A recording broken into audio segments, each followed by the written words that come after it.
നമസ്കാരം. എല്ലാ മാന്യ പ്രേക്ഷകർക്കും നമ്മളുടെ പ്രോഗ്രാമായ കണ്ടതും കേട്ടതും പരിപാടിയിലേക്ക് ഹാർദവമായ സ്വാഗതം. ഞാൻ നിങ്ങളുടെ സ്വന്തം സോണിച്ചൻ 40 ഇന്ന് നമ്മൾ പ്രതിപാദിക്കുന്ന വിഷയമെന്ന് പറയുന്നത് എങ്ങനെ നമുക്ക് സന്തോഷപ്രദമായ ഒരു സെക്സ് നമുക്ക് ആസ്വദിക്കുവാൻ സാധിക്കും എന്നതിനെ പറ്റിയാണ് ഞാൻ ഇന്നത്തെ ഒരു വിഷയം പറയുന്നത്. അപ്പോൾ ആദ്യമായിട്ടാണ് നമ്മുടെ ചാനലൊക്കെ ഒന്ന് കാണുന്നതെങ്കിൽ നമ്മുടെ ചാനലൊക്കെ ഒന്ന് സബ്സ്ക്രൈബ് ചെയ്യാൻ മറക്കരുത്. അതുപോലെ തന്നെ നമ്മുടെ എല്ലാ വീഡിയോയും ഫുള്ളായിട്ടൊന്ന് കാണുക. അതുപോലെ ആ വീഡിയോയ്ക്ക് ലൈക്ക്, കമൻറ്റ്, ഷെയർ ചെയ്യാൻ മറക്കരുത്. നിങ്ങളുടെ സപ്പോർട്ടും ഒക്കെയാണ് നമുക്ക് ഊർജം കിട്ടുന്നത്, അടുത്തൊരു വീഡിയോയിലേക്ക് പോകാനായിട്ടുള്ള ഊർജം കിട്ടുന്നത്. അപ്പോൾ എല്ലാവരും നമ്മളെ സപ്പോർട്ട് ചെയ്യുന്ന പ്രതീക്ഷയോടെ നമ്മുടെ വീഡിയോ ആരംഭിക്കുകയാണ്. മനുഷ്യന് ഏറ്റവും അത്യന്താപേക്ഷിതമായ ഒരു ഘടകമെന്ന് പറയുന്നത് സെക്ഷുവൽ ലൈഫാണ്. സെക്സ് എന്ന് പറയുന്നത് ഒരു അവിഭാജ്യ ഘടകം തന്നെയാണ്. അത് മനുഷ്യൻ്റെ ആ ഒരു സന്തോഷം പ്രദമാക്കാനായിട്ട് ഏറ്റവും വൈകാരികമായി മനുഷ്യനെ മുന്നോട്ട് നയിക്കുവാനായിട്ട് ഏറ്റവും നല്ല ഒരു അവിഭാജ്യ ഘടകം എന്ന് പറയുന്നത് നല്ല സെക്സ് ആസ്വദിച്ച് സെക്സിൽ ഏർപ്പെടുക എന്നുള്ളതാണ്. അത് നമുക്കറിയാം. അതിൽ സെക്സ് 2 തരമുണ്ട്. ഒന്ന് ആരോഗ്യകരമായ സെക്സ് ഉണ്ട്, 2 അനാരോഗ്യകരമായ സെക്സ് ഉണ്ട്. അത് ആരോഗ്യകരമായ സെക്സ് എന്ന് പറയുന്നത് നമുക്കറിയാം, ജീവിത പങ്കാളിയോടൊപ്പമുള്ള സെക്സ്. അത് എത്രമാത്രം നമ്മൾ ആസ്വദിക്കാൻ പറ്റുമോ അത്രമാത്രം ആസ്വദിക്കുവാൻ പറ്റിയാൽ അതാണ് ആരോഗ്യകരമായ സെക്സ് എന്ന് പറയുന്നത്. ഇനിയും രണ്ടാമത്തെ ഒരു വിഭാഗമുണ്ട്, അനാരോഗ്യകരമായ സെക്സ്. അതായത് ജീവിത പങ്കാളിയെ വിട്ടിട്ട് പുറത്ത് വേറൊരാളുമായിട്ട് ആരുമായിട്ടായിക്കോട്ടെ ഒരു സെക്സിൽ ഏർപ്പെട്ടാൽ, ലൈംഗിക ബന്ധത്തിൽ ഏർപ്പെട്ടാൽ അത് അനാരോഗ്യകരമായ സെക്സാണ്. അത് ഒരിക്കലും നമ്മുടെ സമൂഹവും അംഗീകരിക്കുന്നില്ല. അത് തെറ്റായ ഒരു സെക്ഷൽ ലൈഫാണ്. അതിലെ ഏറ്റവും നല്ല സെക്സ് എന്ന് പറയുന്നത് ഒന്നാമത്തെ ആരോഗ്യകരമായ ജീവിത പങ്കാളിയോടൊത്തുള്ള സെക്സാണ് ഏറ്റവും ആനന്ദകരമായിട്ടുള്ള സെക്സ് എന്ന് പറയുന്നത്.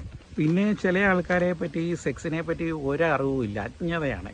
എന്തോ ചക്കക്കൂട്ടാൻ കഴിക്കാൻ കിട്ടുമ്പം കഴിക്കുന്നത് പോലെ എന്തൊക്കെയോ കാട്ടിക്കൂട്ടുന്നു. അങ്ങനത്തെ ഒരു എന്തോ കാട്ടിക്കൂട്ടി ആ ഒരു അങ്ങനെ ആകരുത്.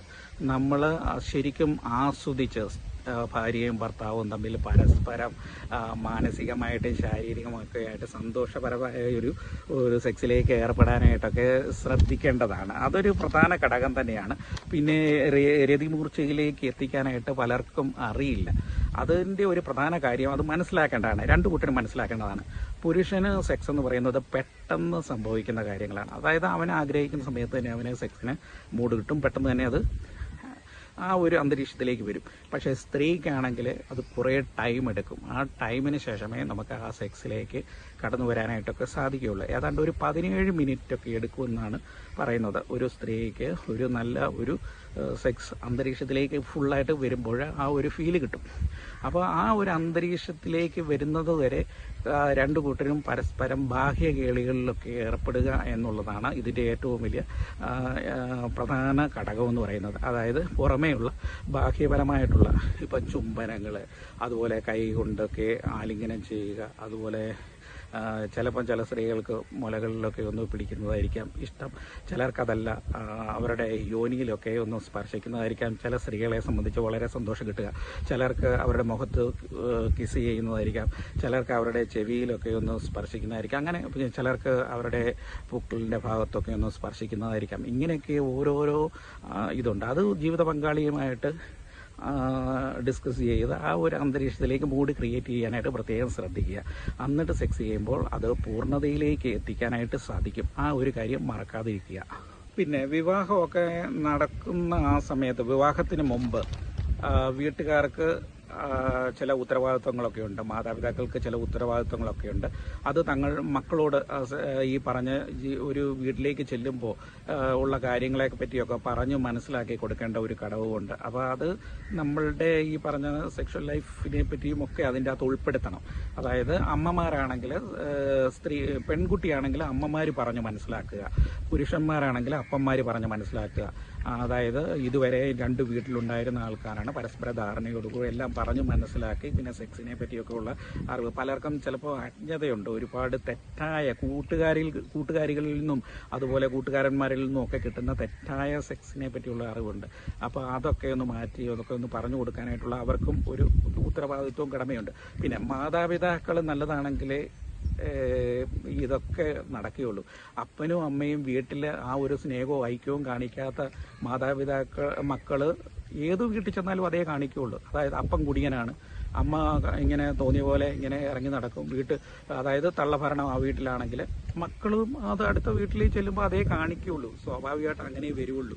അത് നമ്മളെ എന്തെല്ലാം ക്ലാസ് കൊടുത്തിട്ടും ഒന്നും കാര്യമില്ല. അപ്പോൾ അത് പിന്നെ വരുന്നിടത്ത് വെച്ച് കാണുക എന്നല്ലാതെ വേറെ ഇല്ല. അപ്പം മാതാപിതാക്കൾക്ക് വലിയ റോളുണ്ട് കേട്ടോ. അതൊന്ന് പ്രത്യേകം ശ്രദ്ധിക്കുക. തങ്ങളുടെ മക്കളെയൊക്കെ ഒന്ന് പറഞ്ഞ് മനസ്സിലാക്കി ഒരുക്കിയതിന് ശേഷം വേണം വിടാൻ. പിന്നെ ക്രിസ്ത്യൻ ആളുകളെ സംബന്ധിച്ച് ഇപ്പം കല്യാണത്തിന് മുമ്പ് വിവാഹ ഒരുക്ക സെമിനാറും കാര്യങ്ങളും ഒക്കെ ഉണ്ട്, ക്ലാസ്സുകളും കാര്യങ്ങളും ഒക്കെ ഉണ്ട്. അപ്പോൾ അവിടെ അത്യാവശ്യം എല്ലാ കാര്യങ്ങളും നല്ല പച്ചയായിട്ട് തന്നെ പറഞ്ഞു കൊടുക്കുന്ന ക്ലാസ് എടുക്കുന്ന ആൾക്കാരൊക്കെ ഉണ്ട്. അപ്പോൾ അത് അവർക്കൊരു ഇതാണ്. അപ്പോൾ അങ്ങനെ ഒരു ഘടകം കൂടി ഉണ്ട്. പിന്നെ അത് മാത്രം പോരാ, നമ്മുടെ വീട്ടിൽ നിന്നും കിട്ടുന്ന ക്ലാസ്സിനോളവും വരില്ല ഒരു കാര്യവും. അതുകൊണ്ട് മാതാപിതാക്കളുടെ ആ സ്നേഹവും പരിഗണനയും ഒക്കെ ചെറുപ്പം മുതലേ കണ്ടു വളർന്ന കുട്ടികളാണെങ്കിൽ തീർച്ചയായിട്ടും അത് ഏത് വീട്ടിൽ ചെന്നാലും ആ ഒരു നല്ല ഒരു അന്തരീക്ഷത്തിൽ തന്നെ പറഞ്ഞു കൊടുക്കേണ്ട കാര്യമില്ല. ആ ഒരു നല്ല ഒരു സന്തോഷപ്രദമായ ഒരു ജീവിതത്തിലേക്ക് കടന്നു പോകും. കാരണം തങ്ങളുടെ മാതാപിതാക്കൾ സന്തോഷപരമായി ജീവിച്ച കുടുംബജീവിതം കണ്ടുവരുന്നവരാണെങ്കിൽ തീർച്ചയായും മക്കൾ അങ്ങനെ വരും. അല്ലാത്തവർക്ക് ഇപ്പം ഒരാണായിക്കോട്ടെ പെണ്ണായിക്കോട്ടെ, ഒരാൾ നേരെ ഞാൻ പിടിച്ച മുയലിന് 2 കൊമ്പെന്നും പറഞ്ഞ ആ ഒരു ആറ്റിറ്റ്യൂഡിൽ ഉറച്ചു നിന്നാലേ ഒന്നും സംഭവിക്കില്ല. അത് ഫ്ലോപ്പായി പോവുകയുള്ളൂ. കാരണം എന്താ വെച്ചാൽ പരസ്പരം ഒരു ധാരണയിലെത്തില്ല, ജീവിതം ഫ്ലോപ്പായി പോവും. പിന്നെ അഹങ്കാരം, അതൊന്നും ഒരു ഘടകമുണ്ട്. അതായത് ഞാനാണ് ഏറ്റവും വലിയ, ഞാൻ പറയുന്നതേ കേൾക്കുള്ളൂ എന്നൊക്കെ പറഞ്ഞ് ആ ഒരു കടുംപിടുത്തം പിടിച്ചു കഴിഞ്ഞാൽ കുടുംബജീവിതത്തിൽ ഏറ്റവും കൂടുതൽ താളം തെറ്റുന്ന ഒരു കാര്യം കൂടിയാണ്. അപ്പോൾ അതും കൂടെ ഒന്ന് ശ്രദ്ധിക്കുന്നത് നല്ലതായിരിക്കും. അപ്പോൾ എല്ലാവർക്കും ഈ വീഡിയോ ഇഷ്ടമായെന്ന് ഞാൻ വിശ്വസിക്കുകയാണ്. കാരണം നമ്മൾ ഇതൊന്ന് പരീക്ഷിക്കുക കേട്ടോ. ഞാൻ ഈ പറഞ്ഞ കാര്യങ്ങളൊക്കെ വെച്ചുകൊണ്ടൊന്ന് പരീക്ഷിക്കുക. അതായത് ഇതുവരെയും നമ്മൾ അങ്ങനത്തെ ഒരു രീതിയിലേക്ക് ഒന്ന് മനസ്സിലാക്കുക.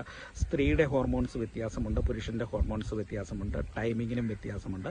അപ്പോൾ അതും കൂടെ ഒക്കെ ഒന്ന് മനസ്സിലാക്കുക. അതായത് അത് 2 പേരും പരസ്പര ധാരണയിൽ മനസ്സിലാക്കിയിട്ട് സെക്സ് ചെയ്യുമ്പോൾ പൂർണ്ണതയിലേക്ക്, സന്തോഷത്തിൽ, അതിൻ്റെ ഏറ്റവും പരിപൂർണതയിലേക്ക് എത്തിപ്പെടും. അപ്പോൾ അതൊന്ന് പരീക്ഷിക്കുക. നിങ്ങളുടെ ജീവിതം നല്ല മനോഹരമായി തീരും. അപ്പോൾ ഒരുപാട് സൈക്കോളജിസ്റ്റ് പറയുന്ന ഒരു കാര്യമുണ്ട്, നല്ല സെക്സ് ചെയ്യുന്ന ആൾക്കാർക്ക് ഒരിക്കലും മാനസികമായിട്ടുള്ള പിരിമുറുക്കമോ മറ്റു കാര്യങ്ങളോ ഒന്നും ഉണ്ടാകില്ല. കാരണം അതാണ് സെക്സ് എന്ന് പറയുന്നത് പവിത്രമാണ്. അത് ആ ഒരു നല്ല ഫീലിൽ, നല്ല അന്തരീക്ഷത്തിൽ അത് ആസ്വദിച്ച് ചെയ്യുകയാണെങ്കിൽ നിങ്ങളുടെ ജീവിതവും സന്തോഷപ്രദമായി തീരും. എല്ലാവർക്കും നല്ലത് വരട്ടെ എന്ന് ആശംസിക്കുന്നു, അത് പ്രാർത്ഥിക്കുന്നു. അതുപോലെ തന്നെ നാളെ നമുക്ക് മറ്റൊരു നല്ല വീഡിയോയുമായി വരാം. അതുവരെ എല്ലാവർക്കും ബൈ ബൈ, നന്ദി, നമസ്കാരം.